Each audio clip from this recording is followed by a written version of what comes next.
প্রথমবার মহারাজ পূজারিনীকে পূজা বলে ডেকেছে, তাই পূজার খুব ভালো লাগে। পূজা মনে মনে ভাবতে থাকে, উনি আমাকে পূজা বলে ডাকলো। পূজা মহারাজের দিকে তাকিয়ে মিটমিট করে হাসতে থাকে। এরপরেই মহারাজ পূজাকে জল খাইয়ে দিতে চায়। মহারাজ পূজার সামনে জলের বোতল ধরতেই পূজা জলের বোতল নিতে গেলে তার হাত কাঁপে। মহারাজ বলে, ও বাবা, হাত কাঁপছে, হাত কাঁপছে, খাট কাঁপছে, ঘর কাঁপছে। হ্যাঁ, আপনি কাঁপছেন। যেটা হজম করতে পারেন না সেটা খেতে যান কেন? এরপরেই মহারাজ নিজের হাতে পূজাকে জল খাইয়ে দেয়। আর জল খাওয়াতে গেলেই পূজার মুখে একটু জল পড়ে। মহারাজ নিজের হাতে সেটা মুছেও দেয়।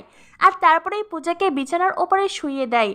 মহারাজ বলে, যা খেল দেখালেন। এই বলে মহারাজ পূজার গায়ের ওপরে চাদর টেনে দেয়। মহারাজ পূজাকে বলে, আপনি থাকুন, হ্যাঁ ঘুমিয়ে পড়ুন, আমি একটু আসছি। এই বলে মহারাজ যেতে চাইলেই পূজা মহারাজের হাতে টেনে ধরে। পূজা মহারাজকে বলে, আপনি প্লিজ যাবেন না। পূজা মহারাজের হাত ধরে বলে, গুরুজনরা বলে বিয়ে কোনো ছেলে খেলা নয়, বিয়ে একটা অন্যরকম বাঁধন, যেটা আজ আমি বুঝতে পেরেছি।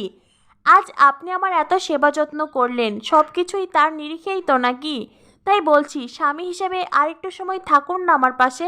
আসলে আমার খুব ভয় করছে, যদি আবার আমার বমি পাই, আমি যদি উঠতে না পারি।